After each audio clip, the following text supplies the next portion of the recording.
Hey guys. Tonight, we begin in a world of jars, speakeasies, and smoky backrooms, where glamour and danger dance together, and the nights were alive with both music and oblivion. It's the 1920s, a time when a small white powder promised escape, euphoria, and relief, but often delivered ruin, addiction, and despair.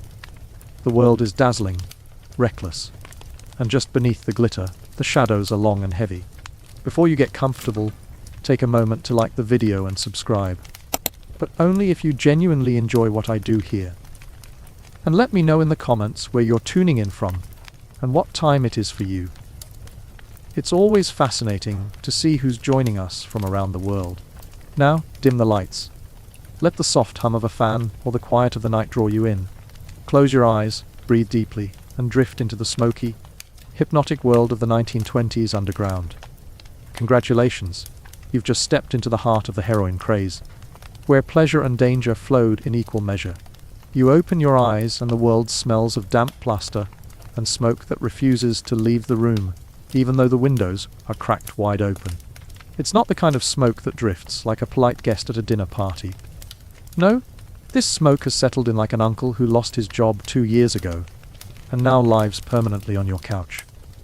The 1920s heroin den doesn't ask for permission. It announces itself in layers of sweetness gone sour, of cheap gin spilled on the floorboards, of too many bodies crammed together under a ceiling that sags with every exhale. The first thing you notice isn't even the sight, it's the sound. The whisper of a matchstick scratching against a box. The low groan of a saxophone playing outside somewhere on the street, muffled through walls so thin you can hear the shoes of every passerby. Someone laughs. Not the kind of laugh you'd hear at a Charleston party, but something slower, stickier, as though their lungs have forgotten how air works. You can't see them yet, but you know you've stepped into a place where laughter isn't joy, it's surrender. And then, as your eyes adjust, you catch the details.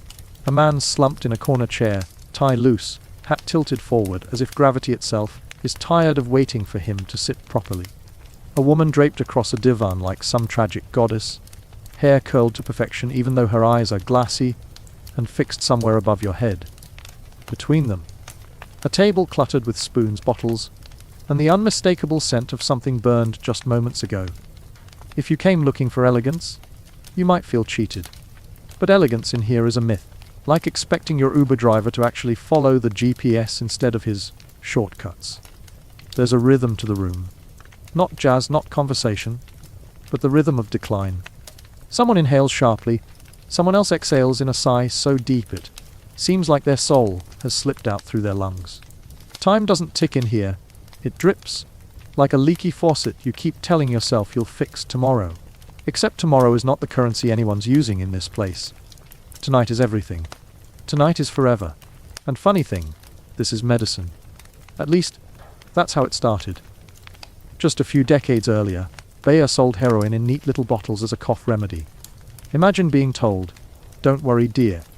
Just give your child a spoonful of this wonder drug, and she'll sleep soundly through the night." Which, technically, was true. She might sleep through the week, too. In fact, doctors thought heroin was safer than morphine. It's the historical equivalent of switching from regular soda to diet soda, and convincing yourself you've made a life-changing health decision. You take a careful step forward, trying not to make the floorboards creak, because there's something conspiratorial about this place. It's not advertised, not in the newspapers, not in the polite chatter of cocktail parties. But everyone knows.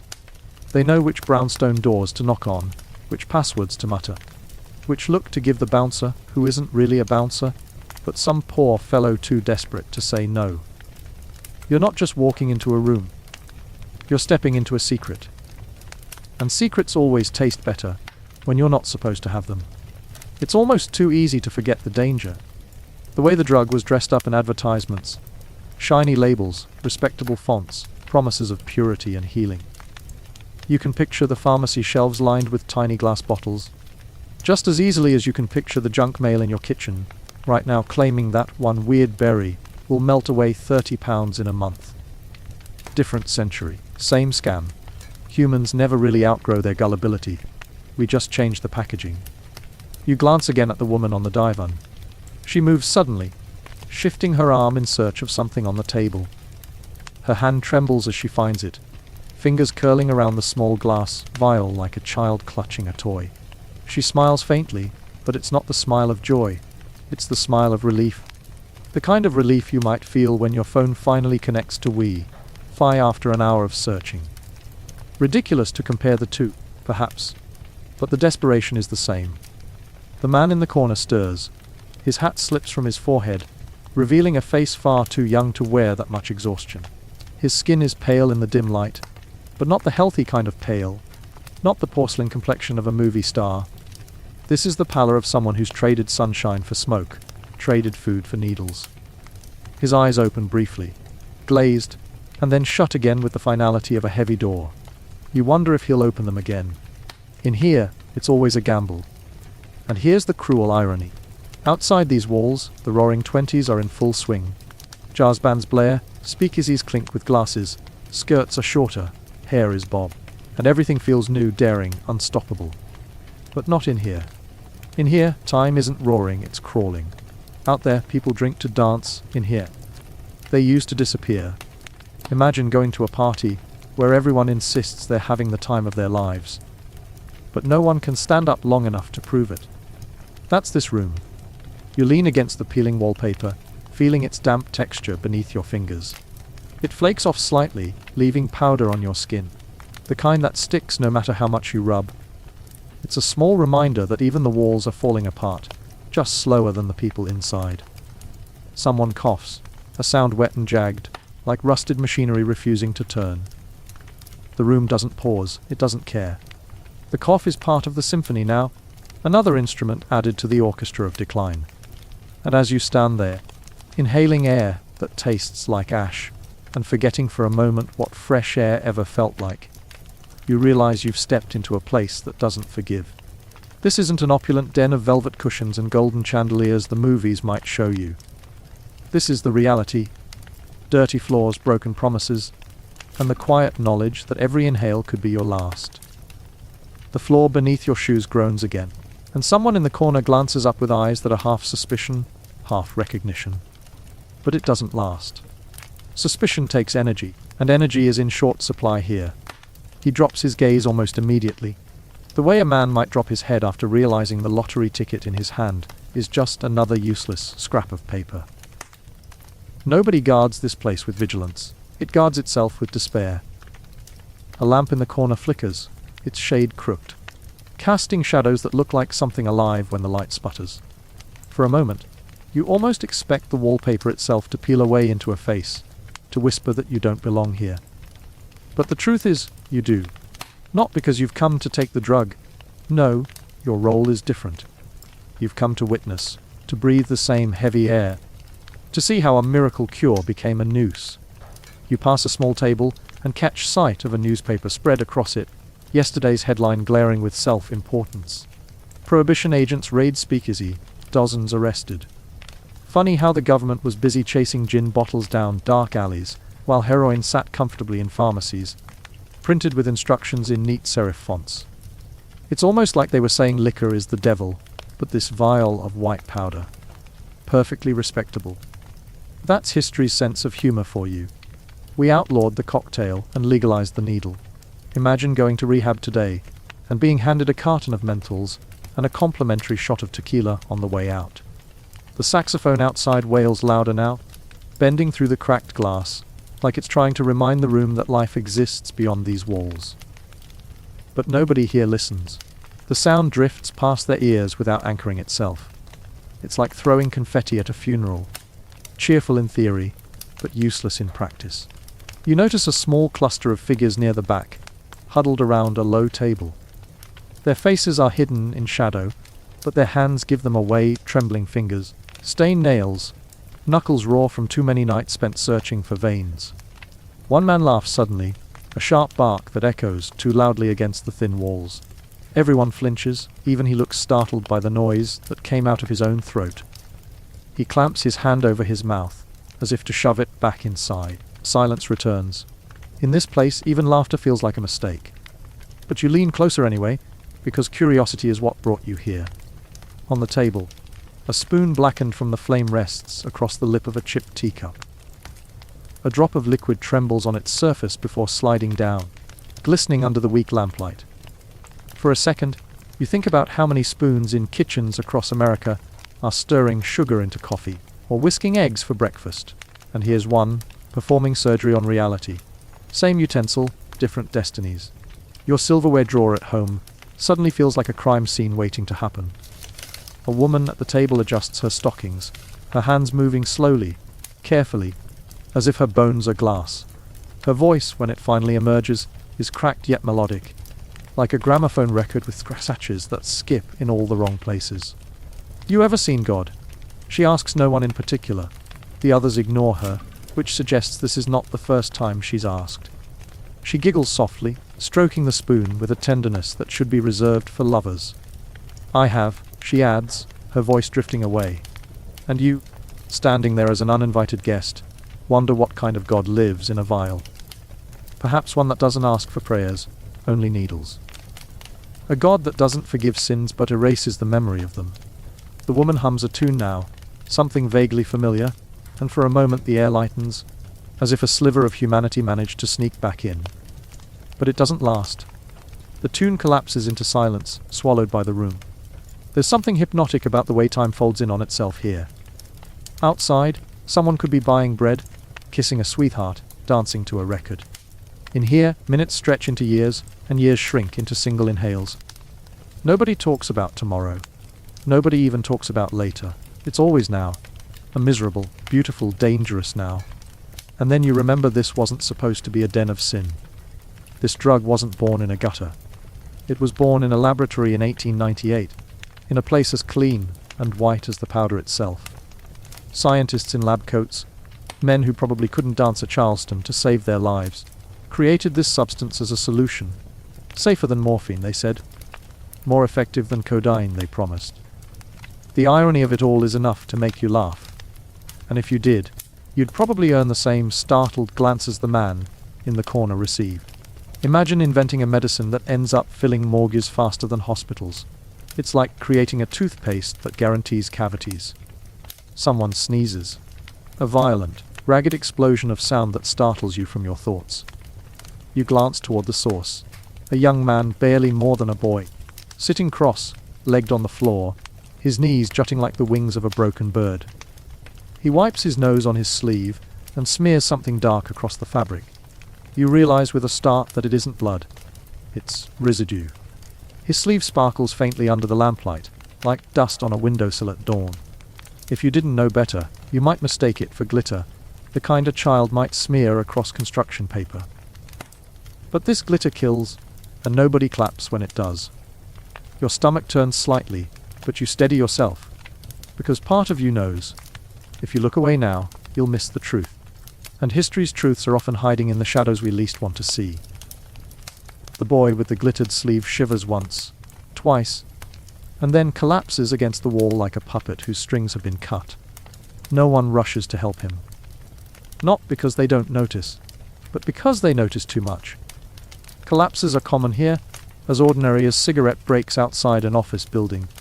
The rhythm of the room barely changes. An inhale, an exhale, a cough, a silence. You keep moving, though you're careful where you step. The floor is a battlefield of discarded cotton wads, broken matches, and paper scraps. Each scrap feels like a secret, a fragment of lives that came undone. One by your shoe still bears the faint type of a prescription label. You crouch to read it, and sure enough, the name is familiar: Bayer. That neat, respectable logo. Imagine the same company that now sells you aspirin for a headache once sold heroin for your child's cough. They package it in tidy glass vials, marketed it to mothers, doctors, even school teachers. Kinder und watch scene! Children and adults!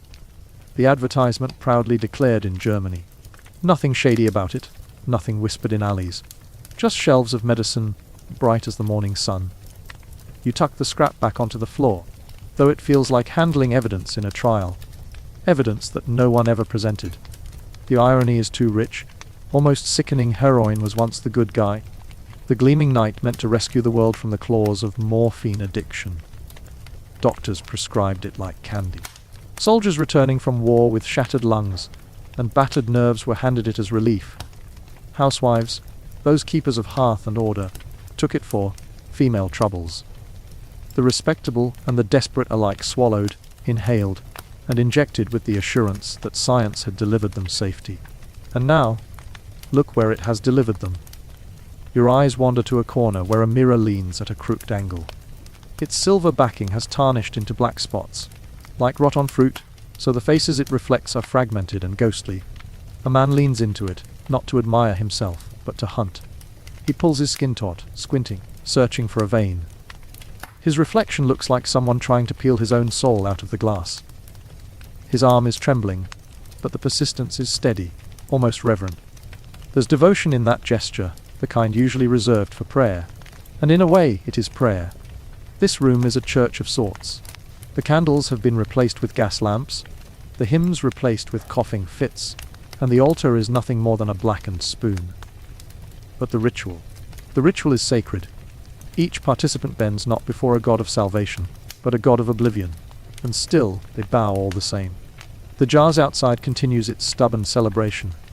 A trumpet now joins the saxophone, blasting notes that stumble into the night. You can almost see them, the dancers in some hidden club, sequins flashing, shoes tapping, sweat gleaming on foreheads as laughter ricochets off walls. The world outside is alive, reckless, and brilliant. The world inside is slow, heavy, dissolving. Two realities coexist on the same street, separated by nothing but a rotting door. One feeds the other. Because while the dancers twirl in defiance of prohibition, some of them will stumble here when their high runs dry, when gin isn't enough, when a hangover feels like death itself. The line between a cocktail and a needle isn't as wide as it seems. You lean against the wall for a moment, and the plaster crumbles slightly under your hand, leaving chalky residue on your palm. It's the same color as the powder on the table. History-like symmetry, sometimes cruelly so. Your mind drifts to the headlines of the time. New miracle drug relieves all pain! Safe substitute for morphine discovered!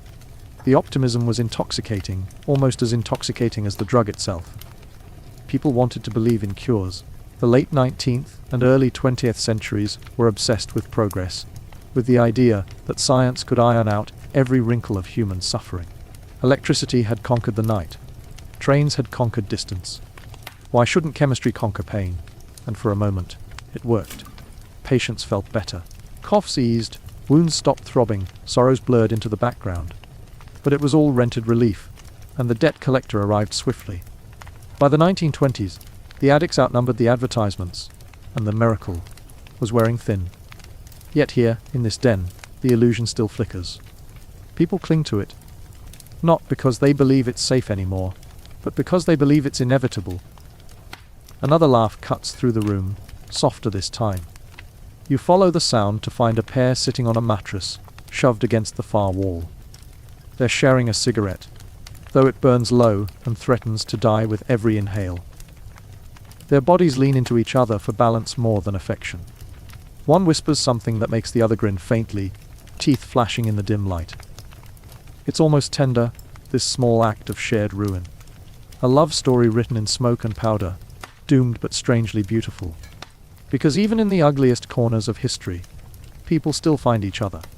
The cigarette fizzles out, smoke curling upward like a ghost. They don't relight it. They don't need to.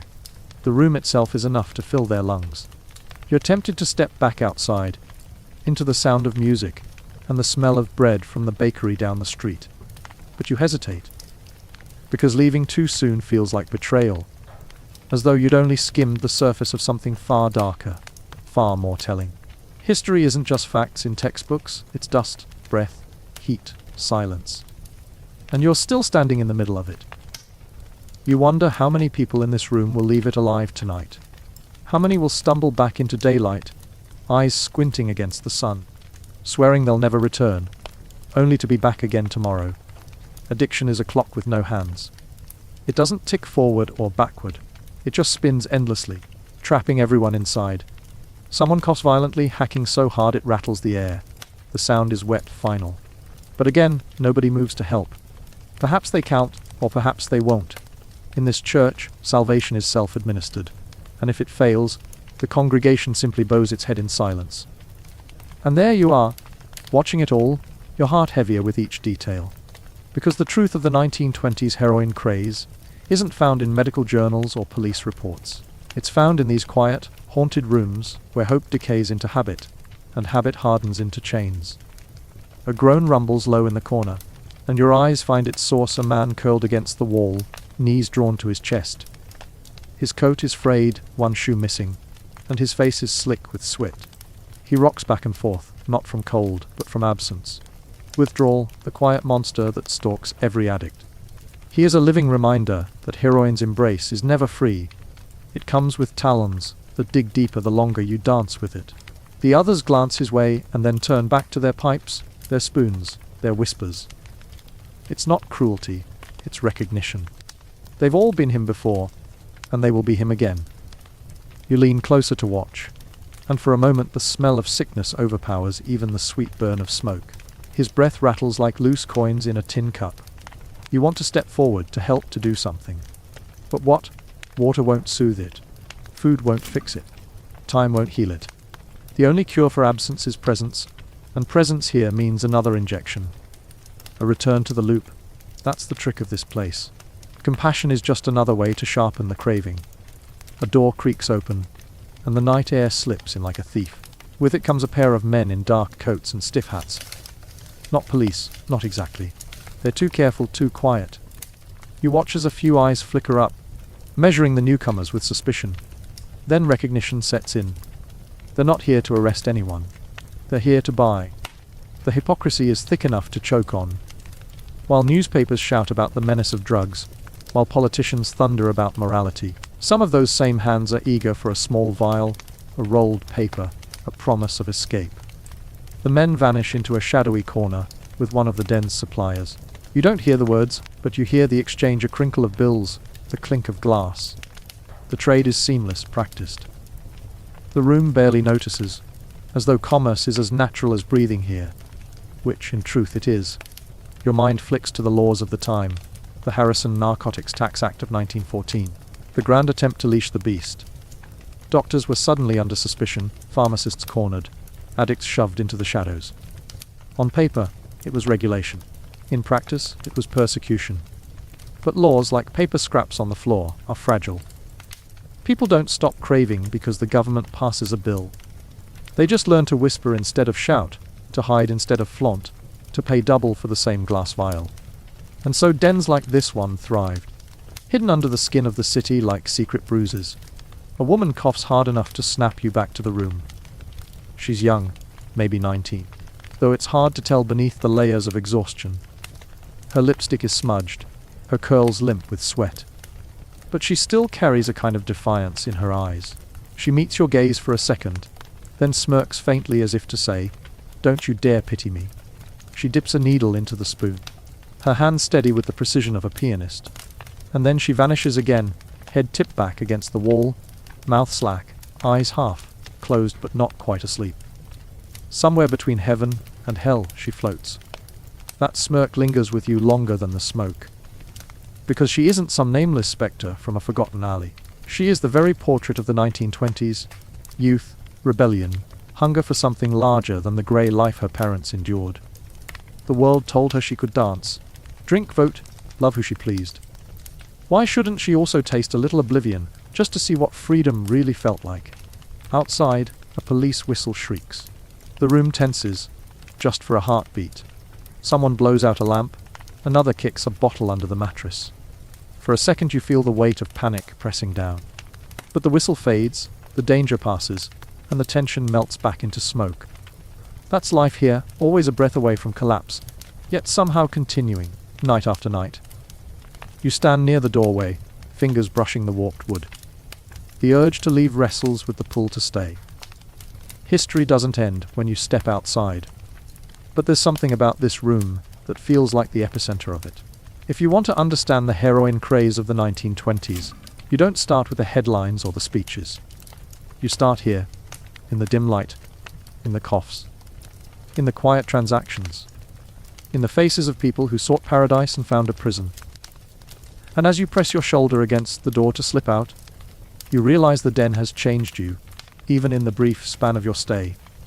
The smoke clings to your clothes, the sounds to your ears, the weight to your chest. You will carry it long after the night fades. But if you think this room was suffocating, wait until you see where the streets outside lead. Into the glitter of speakeasies, the roar of jars, and the hidden arteries where addiction traveled deeper than any needle could reach.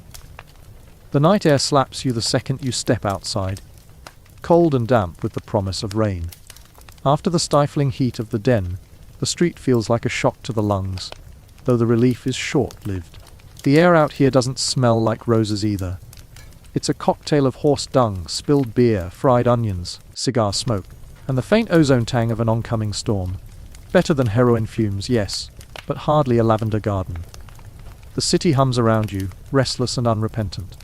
Neon flickers, electricity buzzing like trapped flies, while the pavement glistens with old rain and the spit of passers-by. Somewhere in the distance, a Model T coughs like a tubercular patient, trying to climb an incline it has no business tackling. And over it all, music leaks through the cracks of closed doors and half-shuttered windows, trumpet blasts, piano chords, and the urgent thrum of a bass. You follow the sound, pulled by it like a moth toward a very unreliable flame. The people on the sidewalks are dressed like a story you only half remember. Women with bobbed hair and daring skirts laugh too loudly, cigarettes dangling between painted fingers. Men in fedoras and double-breasted suits stride quickly, some with purpose, others with desperation. Everyone looks like they're late for something important. And in this city, maybe they are.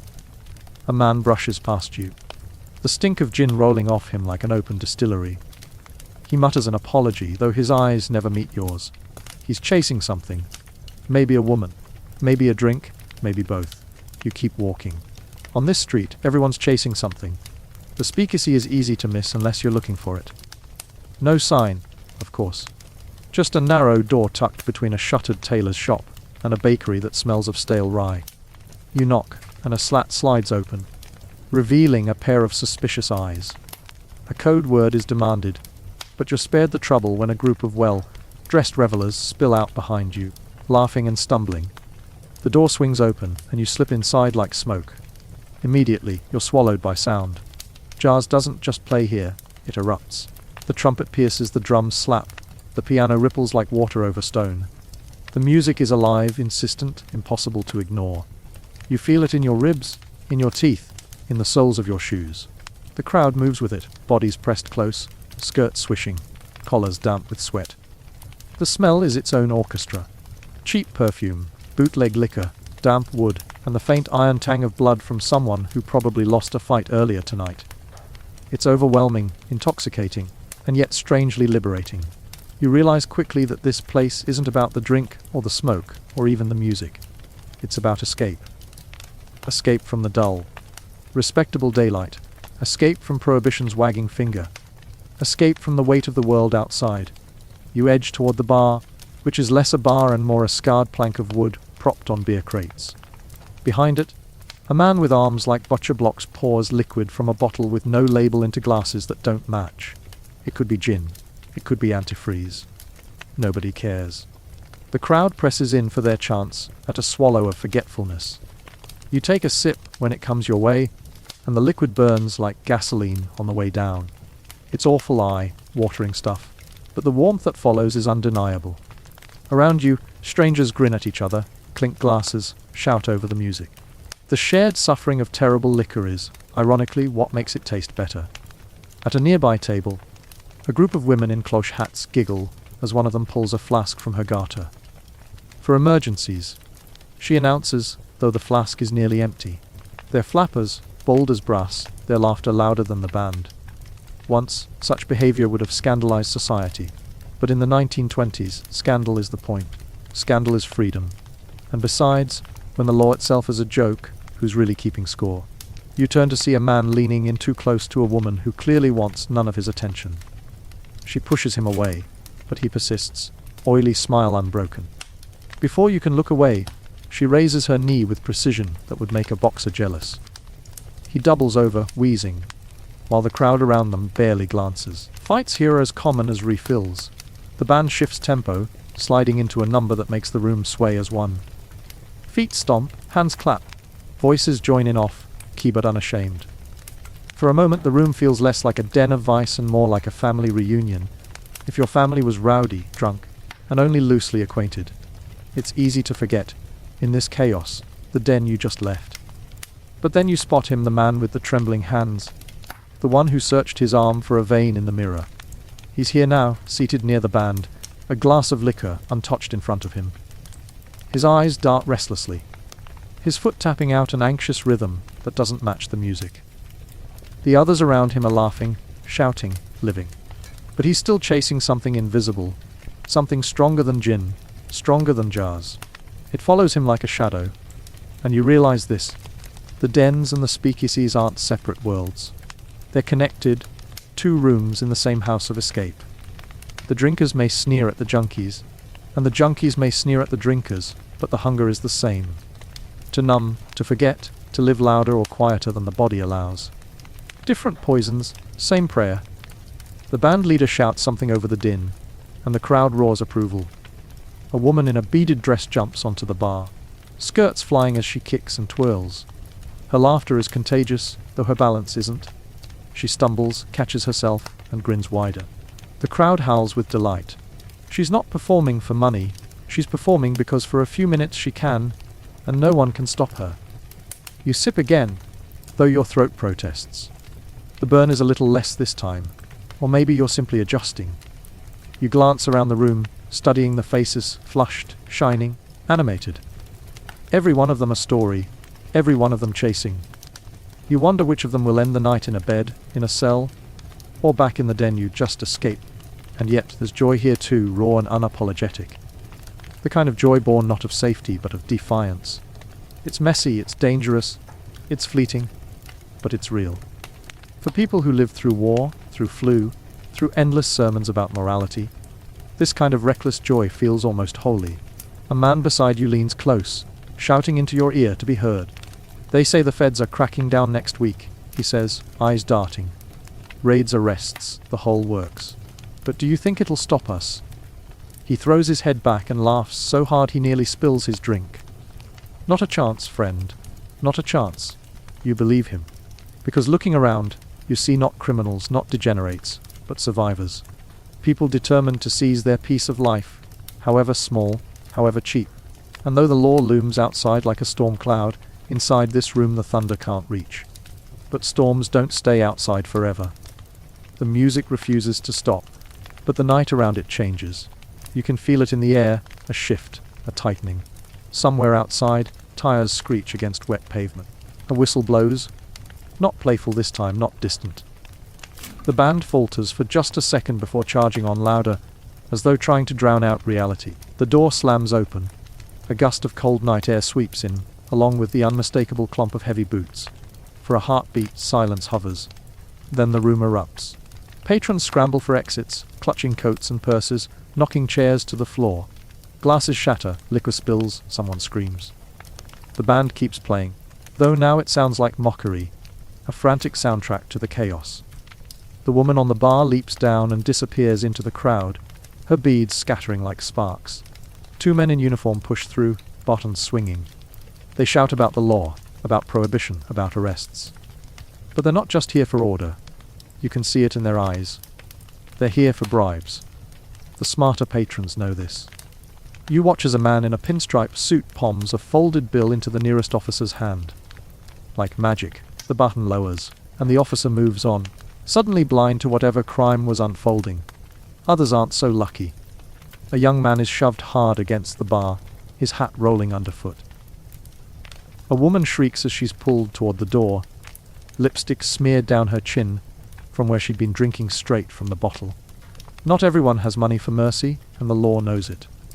Justice here is for sale, and the price depends on how fat your wallet looks. You press yourself against the wall, heart pounding. It's almost funny. Outside, these officers posture as moral crusaders, protectors of decency. Inside, they're sharks circling for meat. The hypocrisy reeks stronger than the spilled gin.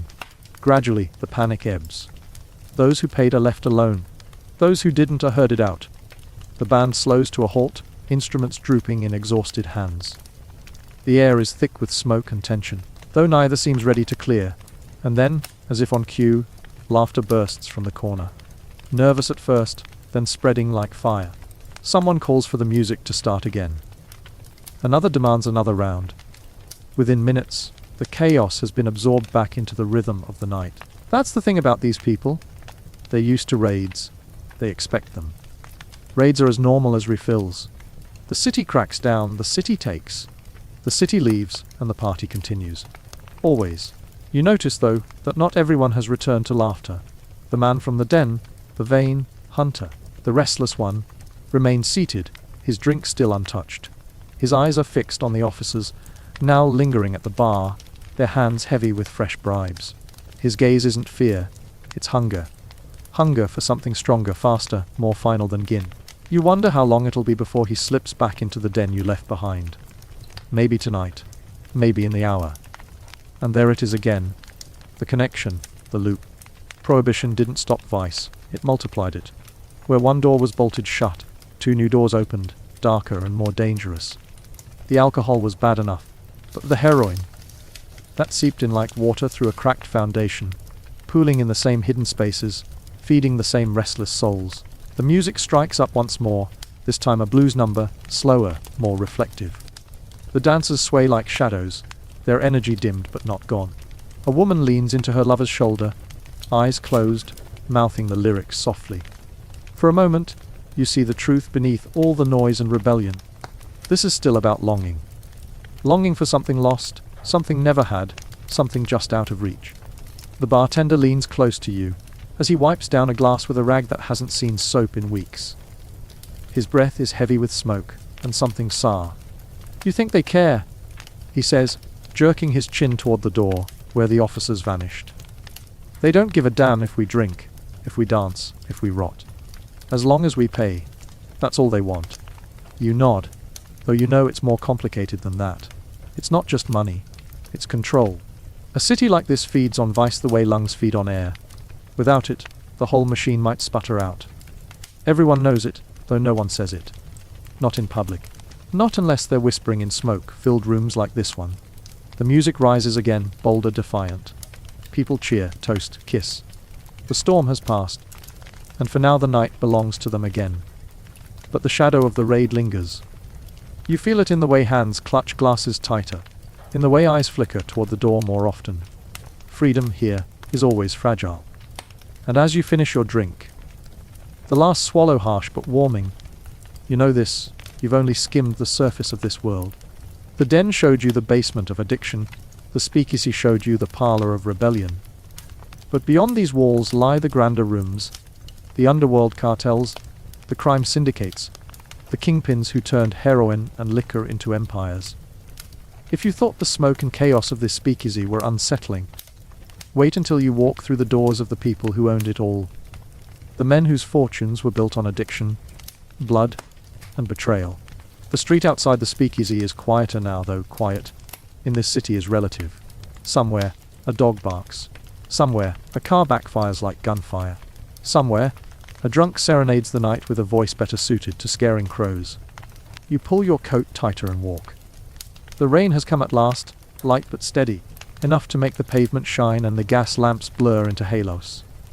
You follow the sound of footsteps ahead, steady and deliberate. 2 men in long coats. Collars turned high, hats pulled low. They don't stumble like drunks or shiver like addicts. They walk with purpose, and the city parts for them. People cross the street to avoid their path. You keep your distance but follow, curiosity tugging harder than caution. They stop at a narrow alley where a door waits, unmarked, half-rotted. One of them knocks, a rhythm too specific to be random. The door opens, light spilling out just long enough for you to glimpse the inside. Smoke shadows the faint clink of glasses. Then it shuts again. You wait a moment before slipping into the alley yourself. The smell here is stronger. Cigars, cooked meat, wet wool. The air vibrates with something different from the speakeasy, not joy. Not escape, power. This isn't a place for dancing. This is a place for decisions. Inside the room is dim but plush. Velvet curtains choke the windows, brass lamps pool light onto tables draped in white. The smoke is denser here, the cigars thicker, the laughter lower. Men sit in clusters, suits pressed sharp, ties knotted neat. Their shoes gleam, their watches glint. Their eyes never stop moving. These are not revelers. These are owners. At the center table sits a man with a face like carved stone. Heavy brow, thick mustache, a scar running from his temple to his jaw. He doesn't speak much, but when he does, the others lean in. His hands rest flat on the table, thick fingers tapping occasionally, as though measuring time only he can hear. A glass of whiskey, real whiskey, not bathtub poison, sits untouched before him. He doesn't need to drink. He already owns the room. You realize quickly that this isn't just about liquor. The bottles stacked neatly behind the bar are only part of the story. On the table beside him lies a black leather case. He snaps it open, and inside, small glass vials, some powder, some liquid. The men murmur approval. Money slides across the table in thick envelopes. A ledger is pulled out, notes scribbled. Heroin, morphine, opium. The underworld doesn't deal in joy or sadness. It deals in need. And need is the most profitable business there is. One of the men laughs, a sharp bark. The cops, he says. They're paid, the doctors. Paid? The judges? Paid. The only ones who ain't paid are the poor bastards sticking needles in their arms. The table erupts in laughter, glasses raised in mock sympathy. It's not cruelty, it's detachment. To them, addicts are not people, they're customers reliable as the sunrise. You shift in the shadows, uneasy. You think of the boy in the den, the woman with the smirk, the man with the restless foot. They aren't names in a ledger, they're lives. But here, they're only numbers, and numbers add up to power.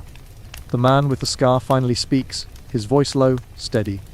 We keep the doctors close, he says. We'll keep the politicians closer. They want to clean the streets, fine. Let them clean. But they'll never clean the need. And while there's need, there's us. He closes the case with a click, final as a gavel. And as long as there's us, there's money. The men nod, murmur, toast.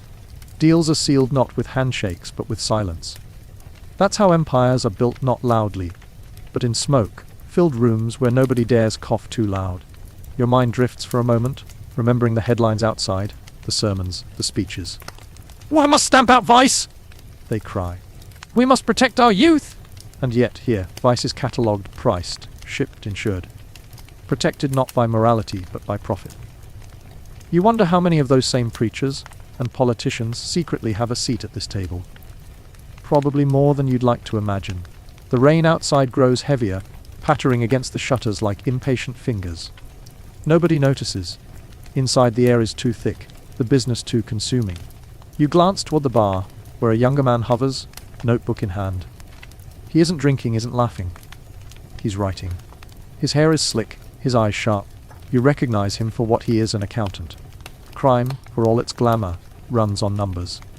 Guns may settle disputes, but ledgers keep empires standing. You wonder what columns he's keeping. Bottles, vials, bodies. Probably all three. A plate of roasted meat is brought out, the smell of garlic and fat momentarily overpowering the cigars. The men eat hungrily, grease slicking their fingers, dripping onto their ledgers. Business and appetite mingle freely here. For them, it's all the same hunger. You catch a fragment of conversation from the next table. "Shanghai's running hot," a man says. Port's wide open. "You want poppy, you get poppy." Another replies, "And the Turks, always reliable. Europe's flooded, we just skim the rest." They talk of trade routes the way children talk of candy shops. Distant places reduced to supply chains, distant lives reduced to raw material. And that's when it hits you. This isn't just a local racket.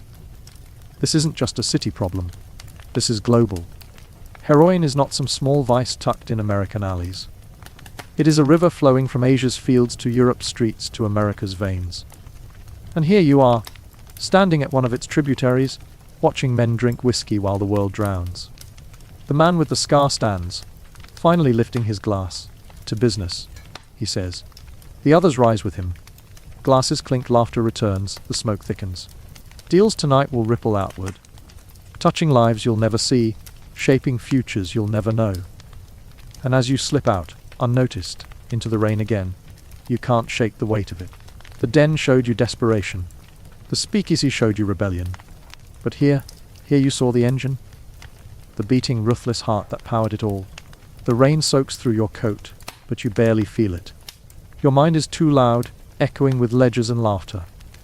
And you can't help but wonder, If this is what the kings of the underworld are building, what happens to the pawns trapped inside their game? The rain follows you down the street like a persistent salesman. You keep your hat low, coat collar high, trying to vanish into the blur of headlights and streetcars.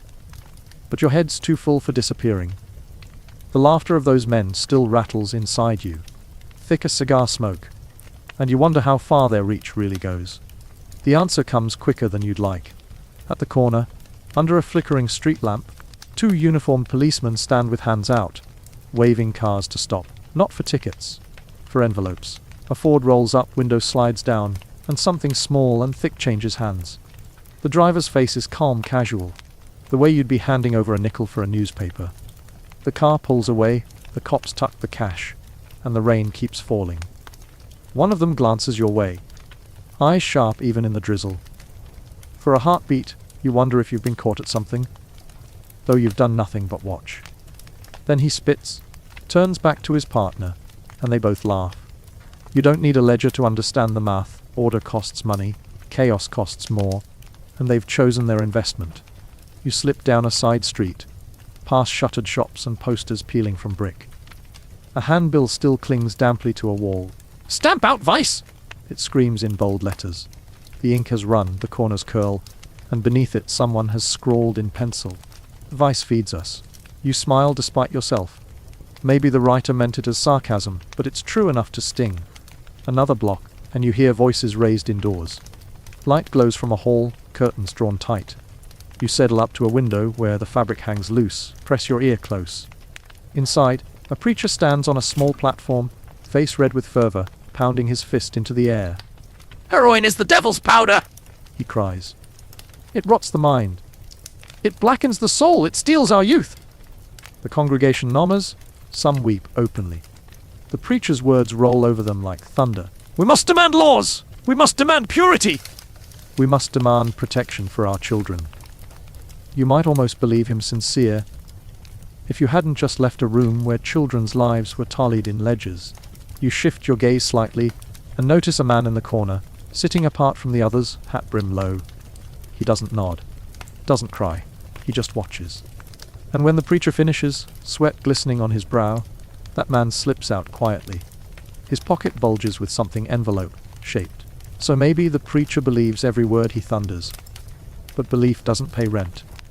Belief doesn't fix the roof. Belief doesn't fund a campaign. The man with the envelope, though, he helps with all that. And suddenly the sermon feels less like thunder and more like theater. You leave before the hymn starts. The sound of voices rising behind you like a tide that won't reach shore.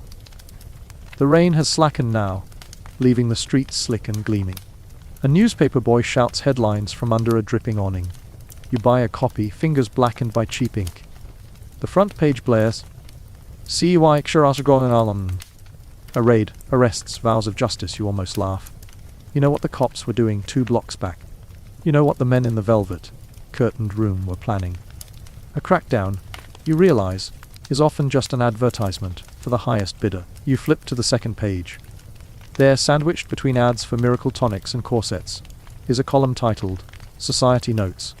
At the bottom, almost as an afterthought, a line. Councilman Rutherford hosted a fine dinner last night, attended by several prominent businessmen. You can guess exactly which businessman, and exactly what was toasted. The paper crinkles in your hands, flimsy, disposable. Yet it shapes the story the city tells itself. Addiction is portrayed as foreign, as filth imported from somewhere else, as a problem inflicted by outsiders. Never mind the homegrown dealers, the paid-off cops, the nodding patients clutching prescriptions from friendly doctors. No, the villain must always come from far away. That way no one local has to feel guilty. You wander on, the newsprint bleeding in your pocket, until the city thins around you. The buildings sag, the lamps flicker, the sidewalks turn to mud. This is where the paper never bothers to send reporters. This is where the preacher never visits. This is where the cops only come to collect. And it's here you see the real cost of all those ledgers and envelopes. A tenement leans against itself for support, windows cracked, roof patched with tar. From one, a thin light flickers. You climb the narrow stairs, step into a hallway that smells of boiled cabbage and sickness. Voices drift from behind a door, weak, broken. You push it open. Inside, a family huddles. The father lies on a cot, eyes glassy, arm tied with a belt. The mother sits nearby, face drawn tight with worry, a baby squalling in her arms. A tin spoon rests on the table, blackened from flame. On the floor, a girl of maybe 12 stares at you with hollow eyes. This isn't escape. This isn't glamour. This is gravity. Once it pulls, there's no letting go. The ledgers don't show this. The sermons don't preach this. The headlines don't print this.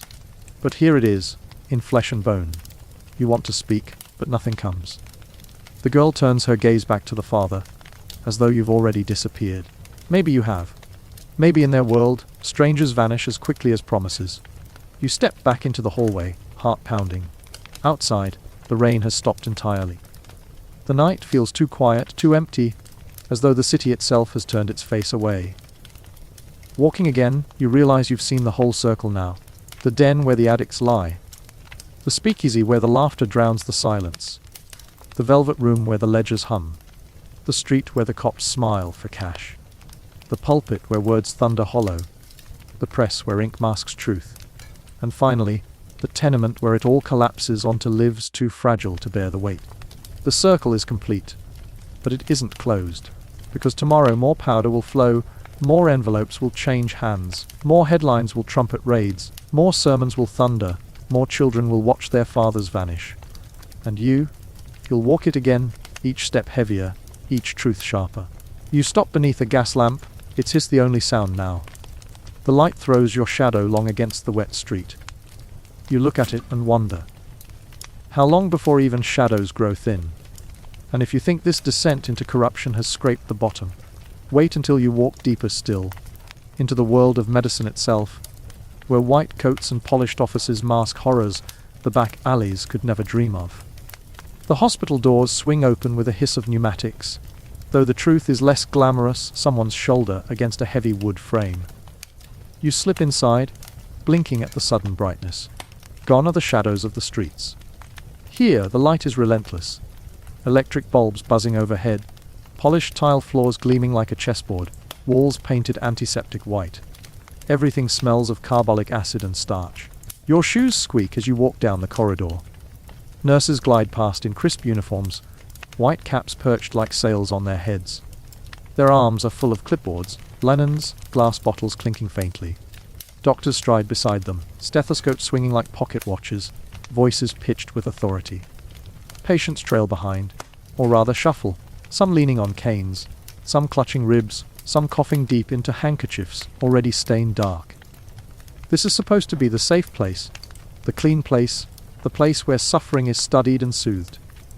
But as you listen, you hear the same whispers you heard in the den, only gentler, smoother, dressed in Latin.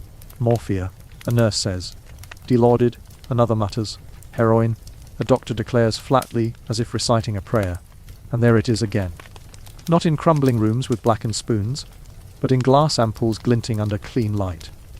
Not in rags tied around arms, but in sterile syringes wrapped in cloth. The same substance, the same promise, delivered with steady hands and polished shoes. You pause at a door marked pharmacy. Through the small window, you see rows upon rows of bottles, amber glass, cork stoppers, neat paper labels, laudanum, morphine, Bayer's heroin. The handwriting is careful, the shelves dust-free, the order impeccable. If you didn't know better, you'd think you were looking at a candy store for the soul. A pharmacist, white coat immaculate, measures powder onto a scale with the precision of a jeweler weighing diamonds. His lips move as he counts grains. He packages them in tiny envelopes, folds them with a crease sharp enough to cut, ties them with twine. Then, with a flourish, he stamps each packet with a seal of approval. Medicine. Not poison. At least that's the story the seal tells.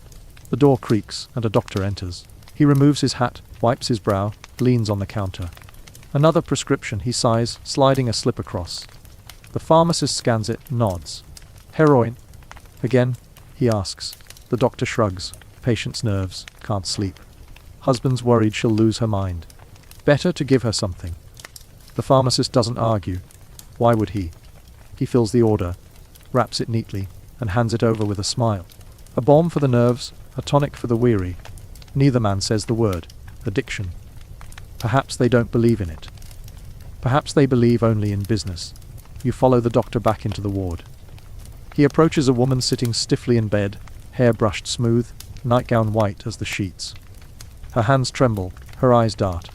The doctor presses the packet into her palm, murmurs soothing words. She exhales, shoulders relaxing, clutching it as though he's given her salvation itself. And maybe he has for tonight. Tomorrow she'll want more. Next week she'll need more. Next month she won't be able to rise from bed without it. But the doctor doesn't say this. He pats her hand, adjusts her blanket, and moves on. He has other patients, other packets, other salvations to dispense. As you stand in the corner unseen, you can't help thinking of your own neighborhood pharmacy today. Fluorescent lights, plastic bottles with tamper-proof caps. A line of weary souls waiting for their number to be called. Swap the labels, dim the lights, change the packaging, and suddenly the 1920s doesn't feel so distant. At the far end of the ward, a young man coughs so hard his whole frame shakes. A nurse steadies him, places a small glass vial in his hand. He nods, grateful, as though he's been given hope instead of a leash. The needle pricks his arm, the coughing eases, his body slackens into the mattress. Relief washes across his face like a tide retreating from rocks. The nurse records it neatly in her chart. Patient resting comfortably. Comfort, after all, is what matters most on paper. But you see the look in his eyes as they close. Not just comfort. Hunger. Hunger dressed as healing. You wander deeper. Past rows of iron beds, each with its own story whispered into white sheets. A mother who can't stop crying after childbirth. A veteran who can't silence the guns that still thunder in his head. A clerk who can't sleep, who can't eat, who can't stop wringing his hands. All of them given the same answer: a vial, a syringe, a powder that turns the volume down on pain, until it turns everything down forever. In a small office, a doctor leans over his desk, writing prescriptions by the stack. He pauses only to sip coffee, his pen scratching like an insect on paper. Each slip is another cure, another sale, another quiet descent that nobody dares call what it is. You glance at the wastebasket and see crumpled notes from families. My wife is worse. My son cannot stop. Please help us. The doctor never reads them twice. His pen moves on. It's not cruelty. Not exactly. It's convenience. And convenience has always been medicine's most reliable partner. And if you think the hospital's gleaming halls are unsettling, wait until you step into the private homes, where doctors make midnight calls, and see just how far polite society will go to keep its secrets under lace curtains. The doctor's bag looks unassuming enough. Black leather brass clasps, scuffed from years of use. To most, it's a symbol of reassurance, a promise that help has arrived. But you know better now. That bag carries miracles and shackles in equal measure, and it depends entirely on how much you can pay. You follow one such doctor out of the hospital, through streets slick with last night's rain. His hat is tilted just so, his shoes polished enough to catch the lamplight. He hails a cab with a whistle, slides into the back seat, and you slip close enough to hear the driver's destination, a fine house on the north side. The city changes as you ride along.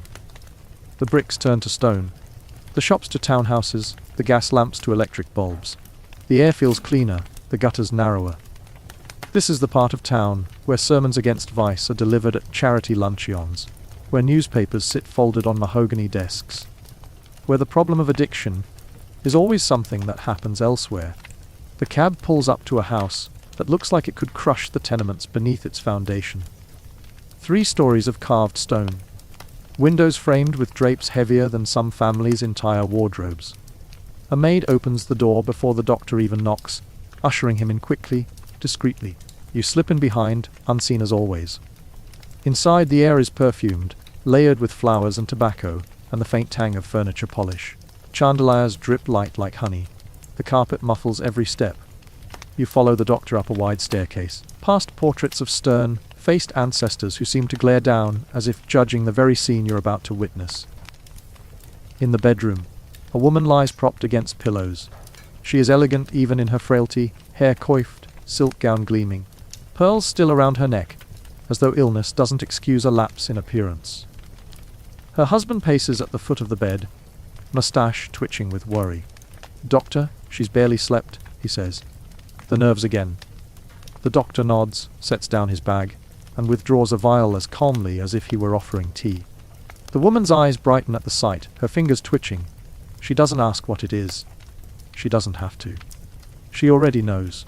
The needle pierces, the breath eases, the pearls rise and fall more gently now. Relief paints itself across her face, soft and sweet. The husband exhales with her, shoulders sagging. "Thank you, doctor." "Thank you." The doctor simply smiles, accepts an envelope discreetly pressed into his hand, and snaps the bag shut again. To him, it is a routine visit. To her, it is salvation. To you, it is another brick in the quiet wall of dependence built behind lace curtains. You slip downstairs after him. Past servants who pretend not to notice. Past the maid who wipes the doorknob clean after every visitor. This house will never be written about in the newspapers. No headline will scream, "Addict in silk." No preacher will thunder against this bedroom. Vice only offends when it is poor. The doctor makes 2 more stops that night. At one, a banker sits sweating in his study, muttering about debts and sleepless nights, until the doctor's hand steadies him with a syringe. At the next, a college student lies pale on a couch, parents wringing their hands as the doctor calmly instructs him to inhale a powder that will settle the lungs. The student coughs, then sighs, then sinks back with a grateful smile. The parents weep with relief. The doctor accepts his fee and leaves. Everywhere you follow, the story is the same. People in parlors with lace curtains and grand pianos, their ailments soothed by the very same substance that drives men to alleys and women to cots in the tenements. But here, it is dignified. Here, it is medicine. And yet, the hunger looks no different. Whether in silk sheets or under threadbare blankets, the eyes glaze the same way, the breath eases the same way, the hands tremble when the dose runs thin, the voices plead with the same desperation. The only difference is how thick the envelope is.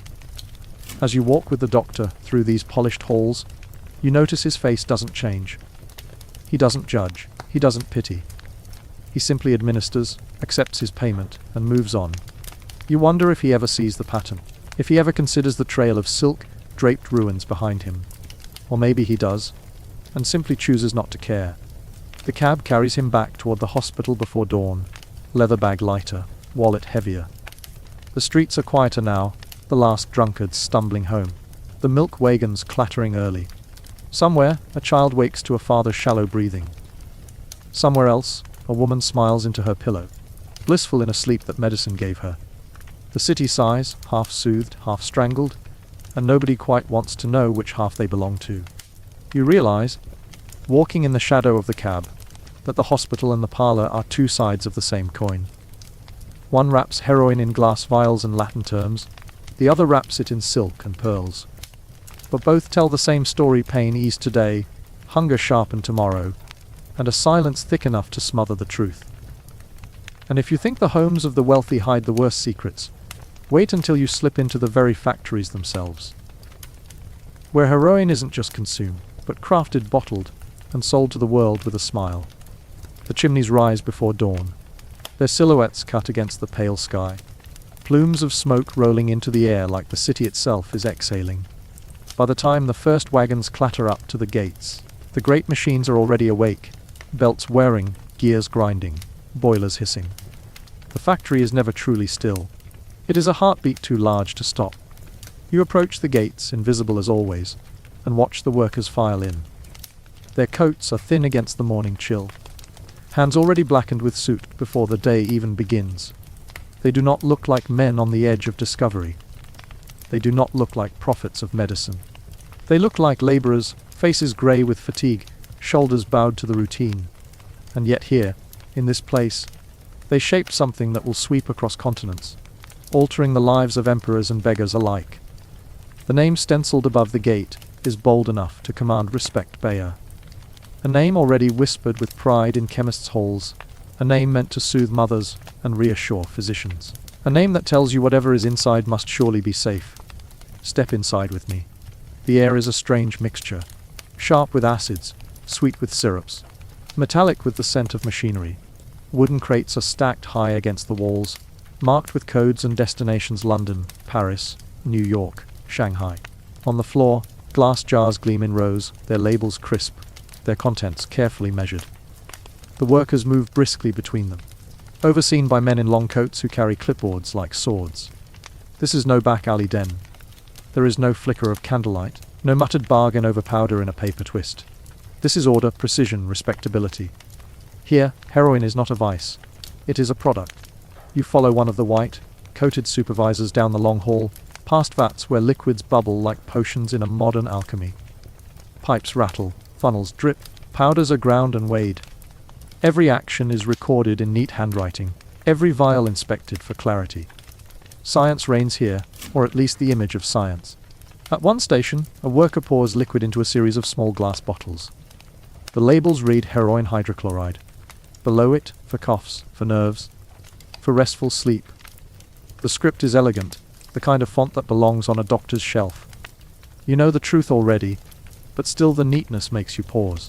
How can something so devastating hide behind such gentility? The answer, of course, is trust. The public trusts the doctors. The doctors trust the chemists. The chemists trust the company, and the company trusts profit. The supervisor you shadow carries you into a side office, where advertisements are pinned to the walls. Handbills with mothers cradling babies, smiling children running across fields, men tipping their hats with vigor. Each one declares, in bold lettering, the same promise: safe, reliable, gentle. The word heroin shines proudly without shame, like a seal of virtue. Another poster shows a nurse bending tenderly over a patient. The caption beneath it: the wonder drug for coughs and consumption. The irony sinks into your bones. You've walked past men coughing blood in alleyways, women gasping through the nights, children wheezing in cribs. The promise of a cure would tempt anyone, especially when delivered with such polish. The office door opens. A man steps inside, his coat cut finer than the workers', his tie knotted perfectly. His shoes gleam, untouched by factory suit. He carries himself with the assurance of someone who knows he is shaping the future.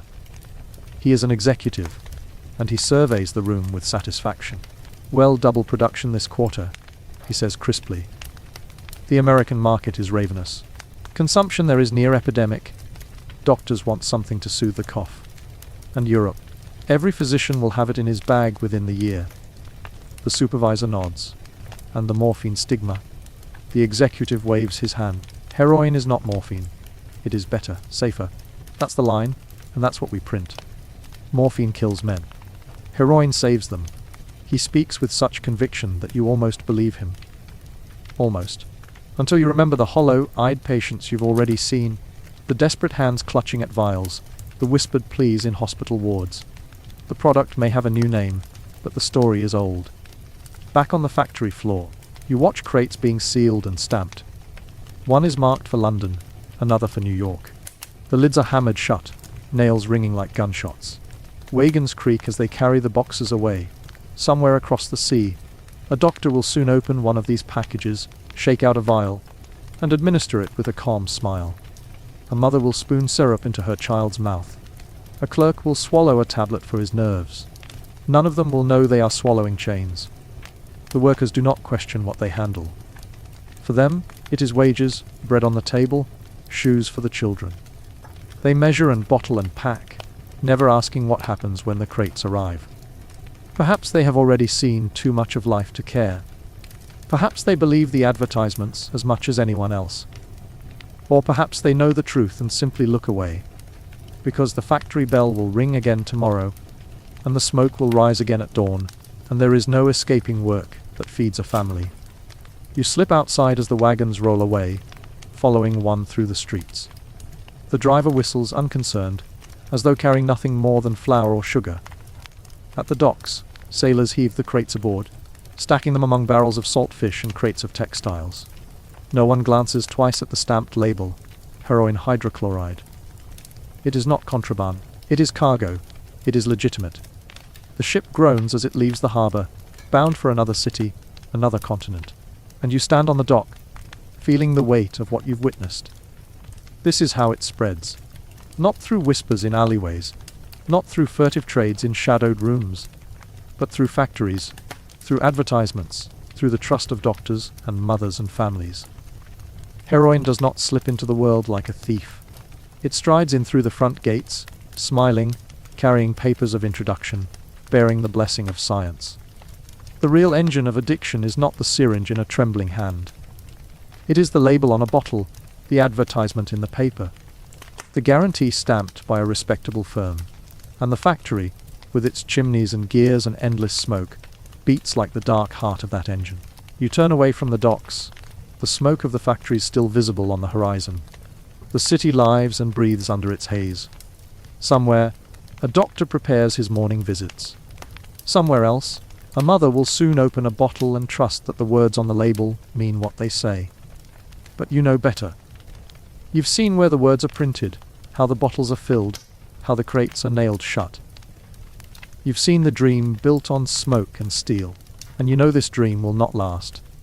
Because one day, when the haze clears, the truth will be visible, in alleyways, in parlors, in hospitals, in prisons.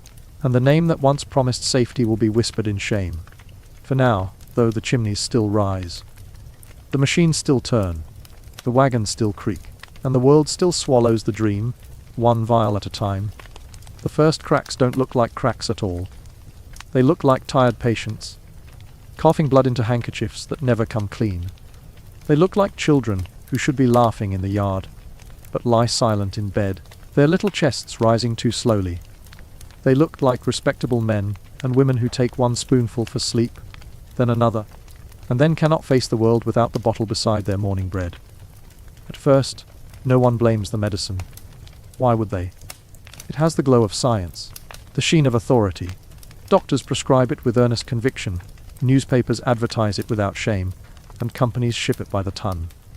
If someone falters, well, perhaps they were weak to begin with. Perhaps it was the cough. Perhaps it was fate. But whispers travel faster than trains. By the mid-1920s, physicians begin to notice something they do not like to put into words.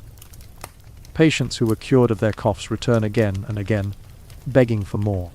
Mothers plead for extra bottles because their babies cannot rest without it. Soldiers discharged from the Great War find themselves chasing the calm they once found in the hospital ward, unable to still their hands unless a vial is near. The word addiction is not new.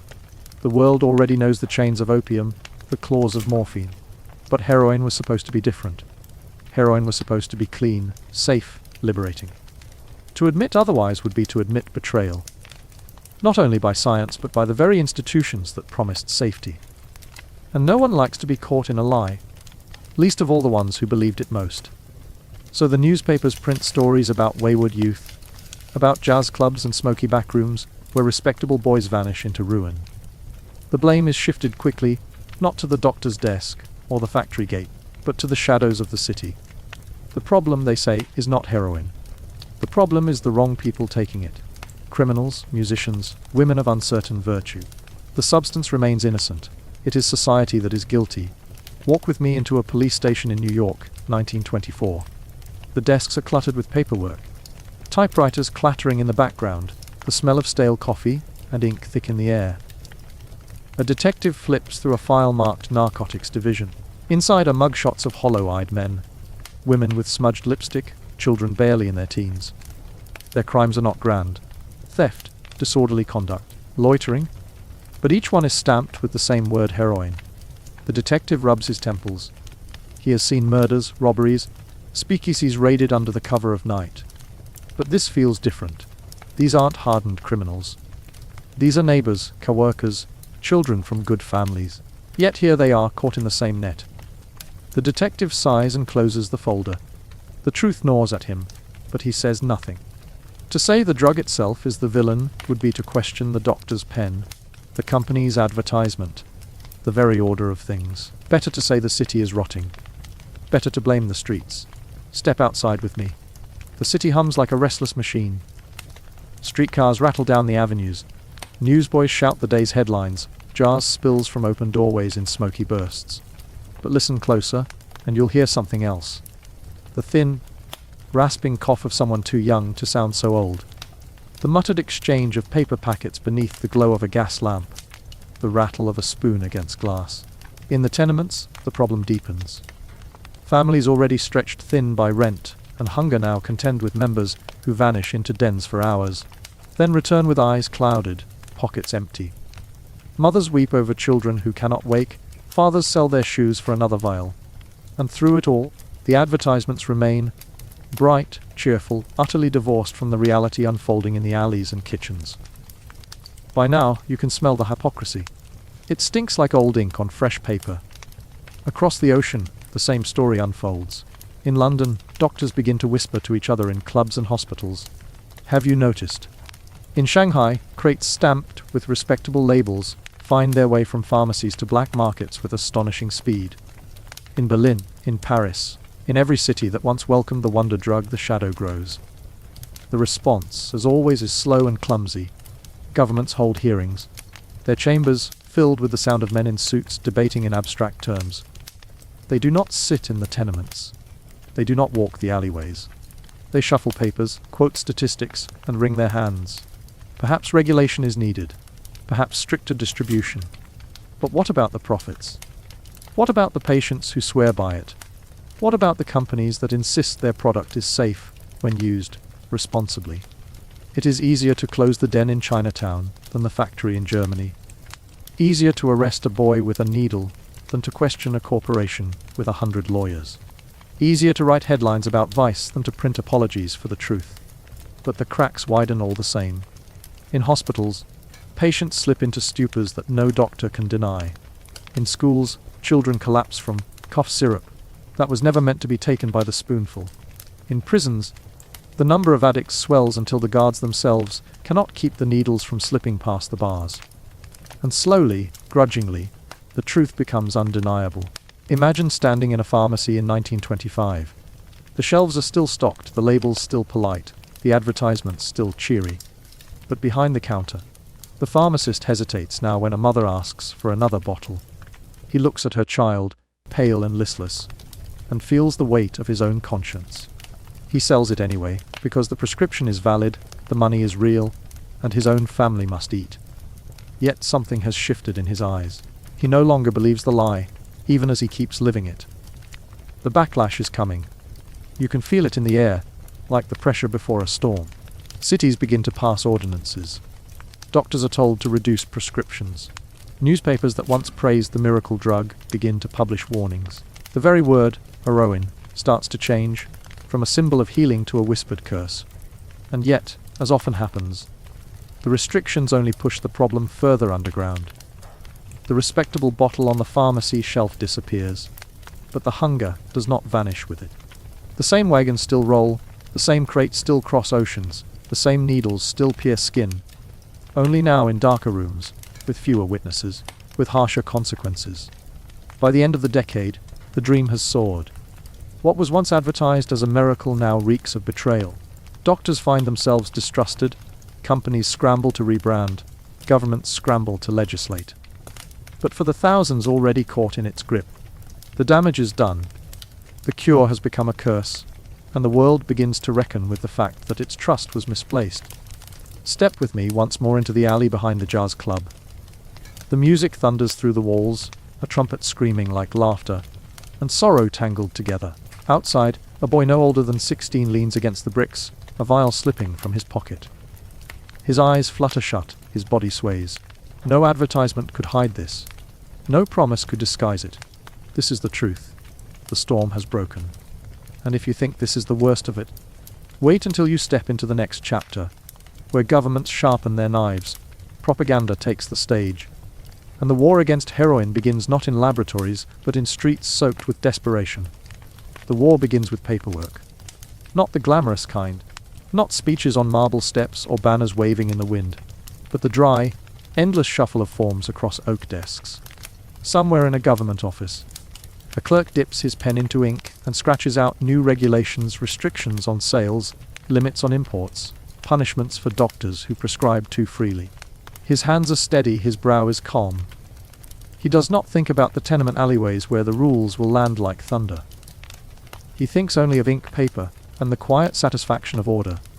But paper is a dangerous weapon.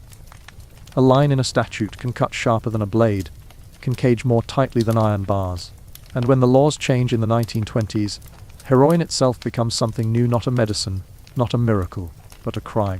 You step with me into a police raid in New York, late 1926. The air outside is cold, but the officers are sweating beneath their coats. They grip their batons and revolvers, not because they expect a gunfight, but because they expect the unexpected. Someone kicks in a door. The wood splinters with a crack. Shouts echo down the hallway.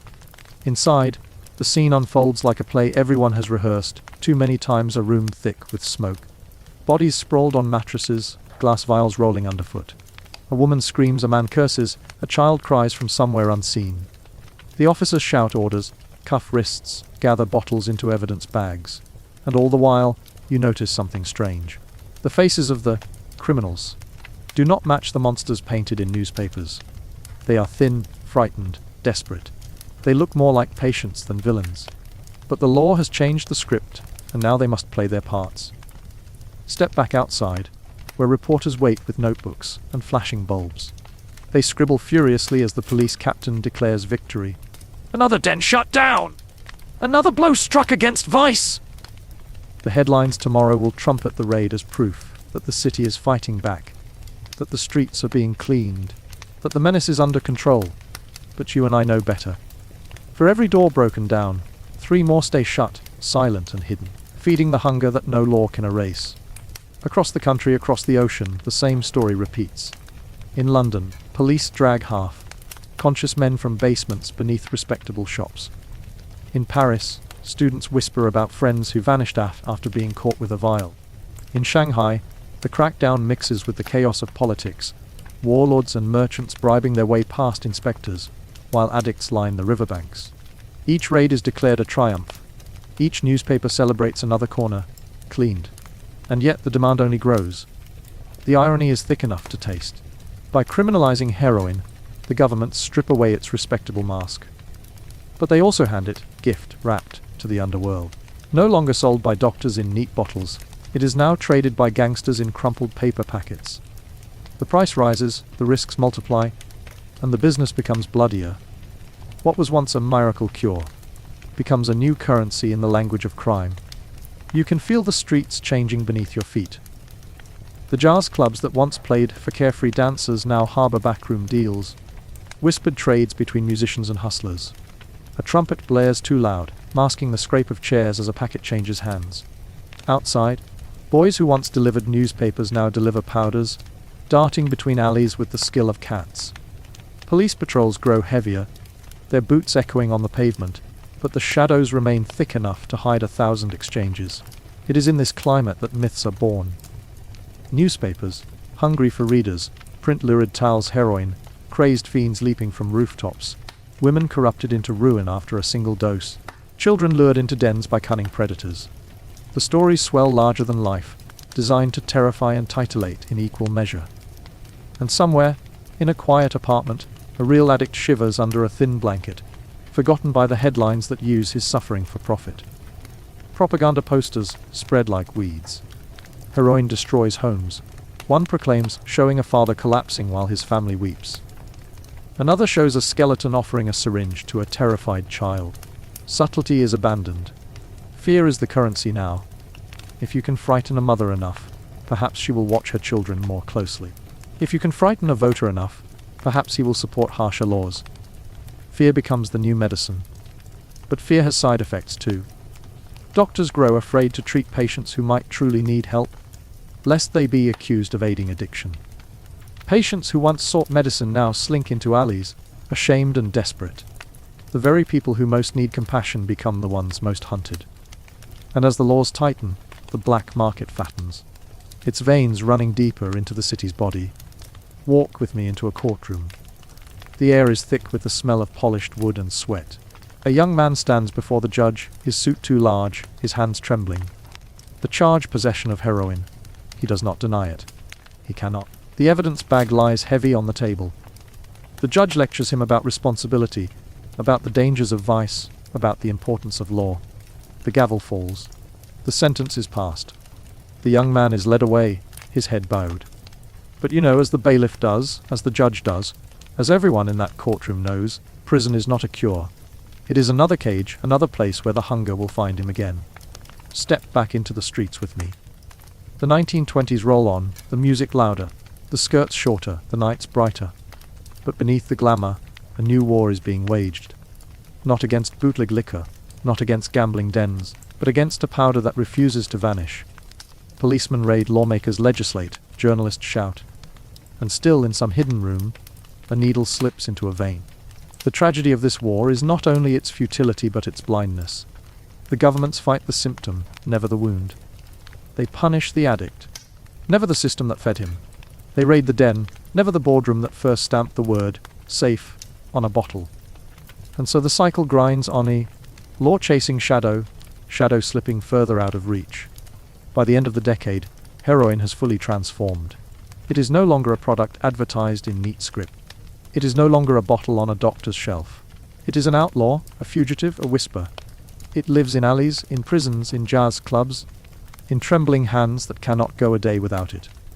And the governments, having declared war, find themselves forever fighting an enemy they themselves helped create. Stand here with me at the threshold of 1930. The music still plays, the factories still churn, the laws still tighten. But beneath it all, the underworld grows fat. The prisons overflow, the addicts multiply. The cure has become a curse, and the war has become a ritual. If you think this battle between law and shadow is strange, wait until you see what comes next. When entire governments turn addiction into politics, when propaganda sharpens into weapons, and when the story of heroin stops being about medicine at all, and becomes about power. The room is thick with smoke, but not the kind you're thinking of. No opium haze here, no acrid sting of heroin powder cooking in a spoon. This is cigar smoke, fat and sweet, curling lazily toward the ceiling of a government chamber. The men who sit beneath it are not addicts, slouched on broken cots. They are ministers, senators, diplomats. Their suits are pressed, their shoes gleam, and their voices rumble with the gravity of policy. On the table lie stacks of papers, each one stamped and numbered. Some are statistics, columns of deaths and arrests. Others are reports from police chiefs, doctors, and inspectors. They tell stories of addicts in alleys, overdoses in hospitals, raids in dens. The numbers climb higher each year, and the officials frown as though the numbers themselves are to blame. This is not merely a public health problem. One man declares, jabbing his cigar like a pointer, it is a matter of national security. Do you realize what will happen if this scourge continues unchecked? Families destroyed, soldiers weakened, industries collapsing. We cannot allow this. The others nod solemnly. They speak of moral decay, of protecting children, of defending the nation's honor. But listen closer, and you'll hear another note, one not printed in the minute's power. For in heroin, these men see not just a drug but an opportunity. Fear is a currency, and it spends well in politics. Walk with me into the newspapers of the late 1920s. Headlines scream of heroin horror, and drugged youths destroy cities. The stories are often exaggerated, sometimes invented entirely. A single addict becomes 100 in print. A minor crime becomes a lurid tale of madness and violence. The public devours these stories with the same hunger that once devoured advertisements for cough syrup. Where once heroin was sold with smiles, now it is sold with fear. Government seize on this fear like wolves scenting blood. New laws are passed, harsher than before. International treaties are signed, promising cooperation against the narcotics menace. Customs officers gain broader powers. Police forces swell with new recruits. Prisons groan under the weight of fresh convicts. And all the while, politicians rise on the wave of their own rhetoric, posing as defenders of morality, champions of safety. But step back and the hypocrisy glares. The same governments that now thunder against heroin once allowed, even encouraged, its spread. The same companies that profited off heroin hydrochloride bottles now quietly shift their investments, their logos fading from memory. The addict is punished, the factory forgotten. The underworld is raided, the boardroom unmentioned. Across the oceans, the story tangles deeper. Colonial powers, already adept at turning commodities into chains, now wield narcotics as weapons of influence. In Asia, heroin intertwines with the remnants of the opium trade, smuggled along the same routes, hidden in the same crates. Warlords grow rich, soldiers grow dependent, governments grow nervous. In Shanghai, in Hong Kong, in Singapore, whispers swirl of officials who look the other way, of policemen whose pockets jingle with bribes. And in the West, Politicians find convenient villains in these foreign markets. Look, they declare, pointing eastward. See how the Orient floods our streets with poison. We must be vigilant. We must be strong. We must act.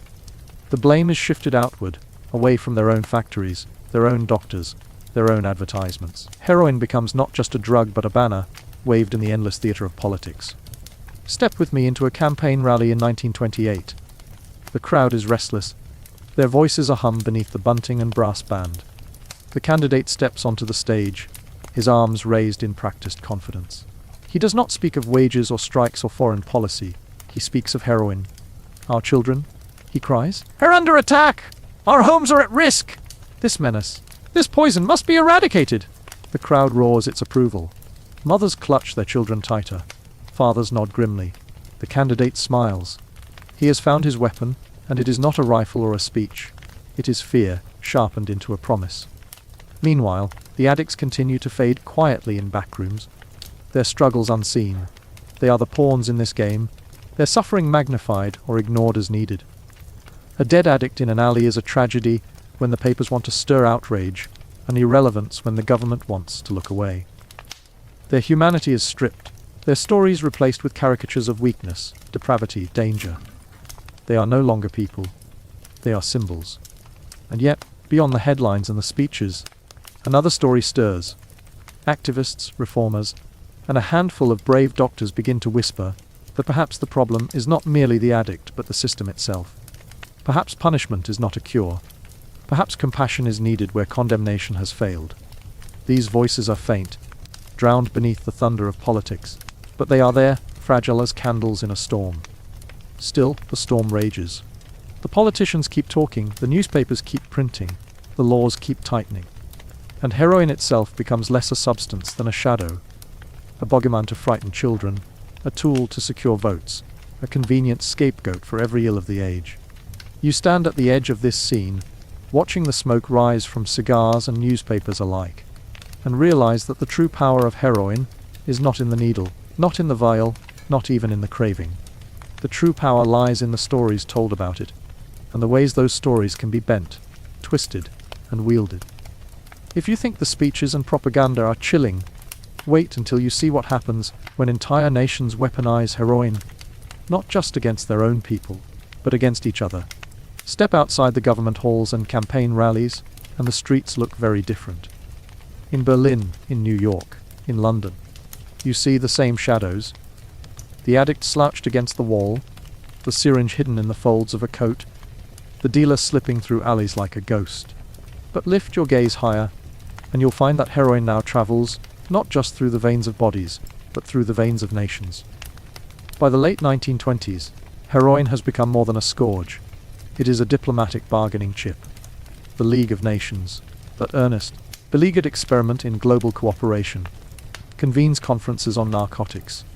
Delegates arrive in tailored suits, with briefcases and translators in tow. They debate quotas and regulations. They sign agreements with grand signatures. They toast afterward with wine and smiles. For a moment, you might believe the world is coming together to solve the crisis. But peek behind the polished speeches, and you'll see the cracks.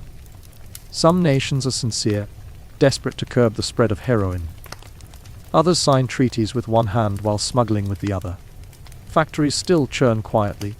Smugglers still slip across borders. Bribes still exchange hands under tables. The League's reports grow thicker each year, but the shipments grow thicker too. The truth is this heroin is profitable, and profit rarely bows to principle. Consider Shanghai in 1929. The city is a fever dream of contradictions. Rickshaws clatter down narrow lanes, while automobiles glide past French cafes. Neon signs buzz above opium dens, while missionaries preach temperance on street corners. Somewhere in that sprawl, crates of heroin change hands under the watchful eyes of men who know better than to ask too many questions. Warlords feed their armies on the trade. Corrupt officials skim their fortunes from it. Foreign syndicates carve up districts like hunters dividing spoils. If you wander into one of these dens, you'll see a microcosm of empire itself. Addicts slumped in silence, their faces pale under flickering lamps. Dealers speaking in half a dozen tongues, their words clipped and hurried. Policemen passing by outside, some looking away, some looking in with greedy eyes. The line between law and crime is thin as paper, and sometimes it burns away entirely. And the whispers, they grow darker. Rumors swirl of intelligence services dipping their fingers into the trade. Spies need money, after all, and clandestine operations rarely come cheap. A few shipments diverted here, a few informants protected there, and suddenly heroin isn't just a drug, but a tool in the shadowy dance of espionage. You won't read that in the official reports, of course. But listen long enough in the cafes and the tea houses, and the stories spill out. Across the Atlantic, America stares nervously at these developments. Prohibition is in full swing, and bootleggers have already turned liquor into an empire of crime. The thought of heroin following the same path terrifies politicians and thrills mobsters. In New York, crime families sniff opportunity like wolves scenting blood. Smuggling routes that once carried whiskey now carry powders and pills. And soon enough, the addict in a Harlem alley and the diplomat in Geneva are bound together by invisible threads of trade and policy. Europe, too, finds itself tangled. In Germany, the shadow of Bayer's legacy lingers. The company that once branded heroin as medicine now faces a storm of scrutiny. But while the official factories fall silent, the underground hums. Chemists with the right knowledge and little scruples set up clandestine labs, their beakers bubbling in backrooms. The product flows outward, sometimes intercepted, often not. The more governments tighten their grip, the more nimble the smugglers become. And here is where politics sharpens into something colder. Nations begin to suspect, or perhaps to encourage, that heroin can be more than a domestic problem. What if, some whisper, it can be a weapon? Not in the battlefield sense, with bullets and bombs, but subtler, perhaps even crueler. Weaken a population, undermine an army, erode the very fabric of society. You need not fire a shot if you can flood your enemy's streets with poison. Paranoid. Perhaps. But history has a way of turning paranoia into strategy. Consider how the British once wielded opium in China, transforming addiction into empire. Why should heroin be any different? Meanwhile, the addicts themselves remain forgotten footnotes. A man convulsing in a Paris tenement is not a statesman's concern. A woman slipping away in a Shanghai alley is not a diplomat's bargaining chip. Their suffering fuels the headlines, yes, but in the halls of power, they are invisible. They are numbers on a chart, ammunition in a debate, shadows behind the smoke of cigars. Walk with me, then into a Geneva hotel, 1930. Delegates have adjourned their session and now sip brandy in the lounge. They speak of quotas, of regulations, of heroic victories against narcotics. And yet, somewhere not far away, a ship unloads crates under the cover of night. Its cargo destined for the very cities these men represent. The brandy swirls in their glasses, the chandeliers glitter overhead, and the hypocrisy hangs thick in the air. And as you stand there, watching them laugh and clink their glasses, you can't help but wonder, is heroin itself the enemy here, or is it the mirror it holds up to humanity? Reflecting greed, hypocrisy, and the endless hunger for power. If you thought politics twisting heroin into a domestic scare was grim, wait until you see how the drug carves its way into wars, revolutions, and the darkest corners of empire itself. The night smells of smoke and iron, and the ground beneath your boots is soft with mud. Somewhere in the distance, a shell explodes, but here, in the shadowed trench, the only sound is the sharp inhale of a soldier pulling powder into his veins. The syringe gleams faintly in the candlelight, his hands shaking as if they belong to someone else. And then, as quickly as the tremor comes, it disappears. His eyes glaze, his breath steadies, and for a moment, one fleeting moment, the war recedes. Welcome to the darker theater of heroin, the battlefield. You might not find it in the official war memorials, or carved into the plaques of valor, but heroin has marched alongside soldiers, whispered into the ears of commanders, and lingered in the wounds of the wounded. The 1920s and 30s are often remembered as an age between wars, but heroin was already laying its quiet traps for the conflicts yet to come. Armies knew morphine well enough. They carried it in satchels, in vials, in little glass ampoules ready for shrapnel wounds and amputations. But heroin, stronger and faster, found its way into the kit too. Doctors, nurses, orderlies, they dosed it freely, sometimes recklessly, believing they were easing pain. And they were. The catch, as always, came later. Imagine lying on a battlefield cot, the stench of antiseptic burning your nose, your leg wrapped in blood-soaked bandages. A doctor leans over you, injects a quick dose, and suddenly the agony shrinks to a whisper. The ceiling spins, your body warms, and for the first time in hours you feel not whole, but not shattered either. In that moment, heroin is a miracle, a ticket out of pain, a glimpse of peace in hell. But tomorrow comes, and the wound festers, and another shot is needed, and another, until the soldier who once needed heroin to survive his wound now needs it to survive his life. Armies win wars with rifles and tanks, but they also leave behind legions of broken men, chasing the memory of relief. Wars have a way of spreading addictions. Supplies move fast, black markets faster. Soldiers trade doses like cigarettes, and soon enough civilians catch the drift. In occupied towns, in ports, in the cities that boom and crumble under the weight of armies, heroin circulates like a secret currency. It's easier to smuggle than liquor, harder to detect than guns, and far more profitable than bread. And then there's the other side, revolution. Step into a smoky cafe in 1930s Shanghai, where warlords and communists and spies share tables uncomfortably close. Outside, the city quakes with the march of soldiers and the cries of protesters. Inside, someone leans across the table with a vial of white powder, promising focus, courage, or perhaps just oblivion. Revolutionaries are not immune to temptation. Some chase the drug to silence fear, others to numb hunger, others simply because it's what the streets provide. Whispered stories tell of leaders suspicious of heroin's effects, fearing it could sap the strength of their followers. And yet, crackdowns rarely work as intended. Drive heroin underground and it doesn't disappear. It thrives. A drug that weakens the body can also be used to weaken an enemy. More than one regime has looked at the quiet devastation in its opponent's streets and thought, why not turn that to advantage? Across the globe, in Europe, heroin continues its silent march. The streets of Paris still whisper with addicts, some of them veterans of the Great War, unable to shake the drug that once dulled their pain. Germany wrestles with its factories and chemists, some gone rogue, some still feeding the shadow markets. And as tensions climb toward another great conflict, heroin becomes a shadow weapon, a distraction, a drain. Think about it. In the 1930s, nations are rearming, preparing, bristling. They fear tanks, planes, bombs. But heroin is cheaper than all of these. It seeps not into borders but into bloodstreams, and once it has taken hold, no artillery can match its grip. What is an army worth if its men are too broken to stand? What is a revolution worth if its followers are too numb to fight? And yet, here's the cruelest irony. For all the governments that feared heroin as a foreign weapon, many still used it domestically as a tool. Doctors prescribed it, hospitals dispensed it, soldiers received it. The drug they denounced in public speeches was the same drug they quietly relied upon to keep their wounded alive, their veterans docile, their citizens manageable. Heroin was both the poison and the cure, both the enemy and the ally. Walk into a Berlin hospital ward in 1935. Rows of beds, white sheets, the air heavy with disinfectant. A nurse moves quickly, syringe in hand, dosing a patient writhing in pain. She does not call it heroin. Perhaps she calls it diacetylmorphine, or simply, the medicine. The man sighs in relief, slumps back against his pillow, and the ward grows quiet again. For the nurse, it is routine. For the patient, it is salvation.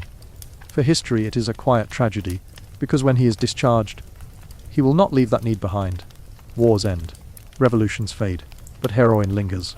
Soldiers return home with scars both visible and invisible, carrying bottles or powders tucked away in their coats. Civilians, once numbed to survive famine or violence, find themselves unable to stop. The drug that once promised escape from the horrors of war becomes the horror itself. And so heroin marches on, not with boots or banners, but with whispers and needles, threading its way through conflicts and carving scars, long after the battles are over.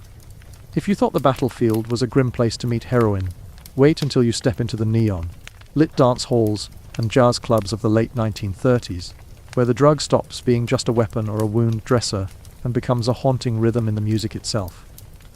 The saxophone hits first, low, brassy, and alive, curling through the smoke of a Harlem club in 1938.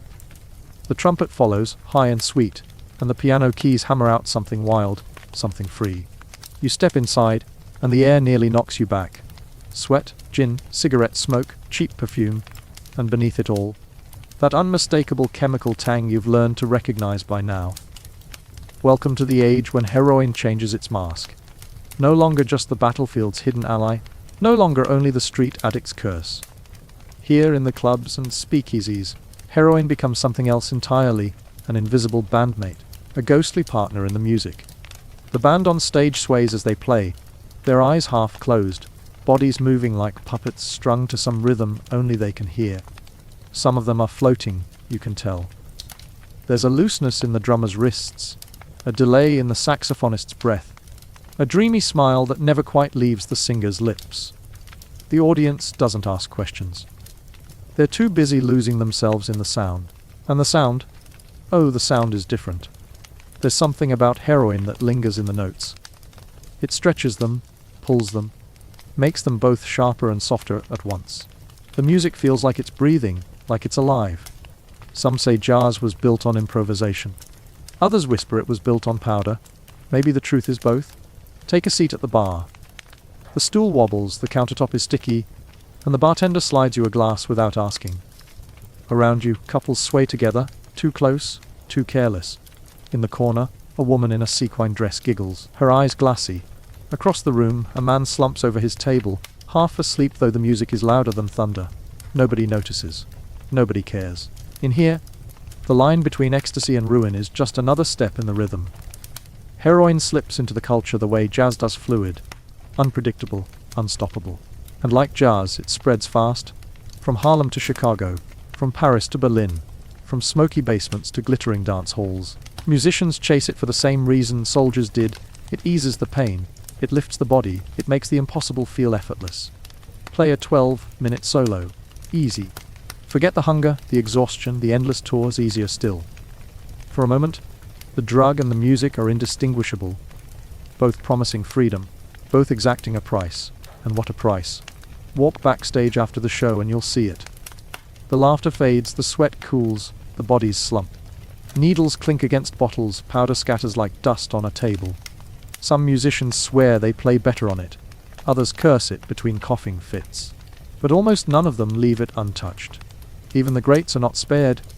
You'll hear their names whispered in admiration decades later. Legends, pioneers, icons. But if you could walk into their dressing rooms now, you'd see the trembling hands, the haunted eyes, the quiet pacts they make with themselves each night. One more show, one more hit. Just enough to keep going, just enough to make it through. Outside the clubs, the drug doesn't stop. Dealers stroll under the glow of neon lights, coats heavy with packets.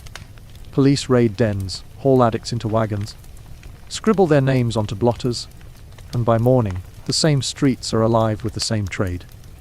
Politicians denounce the epidemic in speeches, wagging fingers at the dangers of modern vice. And yet, some of them too, end their nights with the same quiet ritual. The newspapers print horror stories, heroin wrecks youth, dance hall deaths, jazz musicians lost to dope. They splash photos of pale corpses and distraught mothers across the front page. But in the very same papers, tucked between the headlines, you still see advertisements for miracle tonics, some of which contain cousins of the very poison they condemn. The hypocrisy is as thick as the smoke in these rooms. And still, the music plays. It's intoxicating, irresistible. You find yourself swaying without meaning to, tapping your foot, forgetting the hour. For a moment, you understand why they risk it. Why they gamble their lives for this fleeting sensation of weightlessness. But the gamble doesn't always pay. Walk outside the club, into the night air, and you'll find the wreckage scattered across the sidewalks. A young man curled in a doorway, too still, too pale. A woman leaning against a lamppost, her mascara running, muttering to herself. An ambulance bell clanging down the street, ignored by the drunks and the dancers alike. Heroin is not a stage act. It doesn't fade with the music, it lingers. Step forward a few years into the 1940s, and the world itself seems drunk on chaos. Another great war looms, and heroin follows it like a shadow. Soldiers once again march with syringes tucked into their kits. Black markets boom in cities torn apart by bombs. Jazz bands tour to entertain troops, carrying not just instruments but habits too. The same notes, the same highs, the same quiet collapses. And so heroin becomes part of the rhythm of the century. From trenches to speakeasies, from boardrooms to back alleys, it weaves itself into the fabric of modern life. Always promised as relief, always delivered as ruin, always hidden in plain sight. If you thought the dens of the 1920s were dark, consider this. Heroin doesn't stay trapped in the past. It doesn't vanish with the fading smoke of those clubs. It grows, it mutates, it survives. And its echoes, like the echoes of that saxophone solo, stretch long into the future.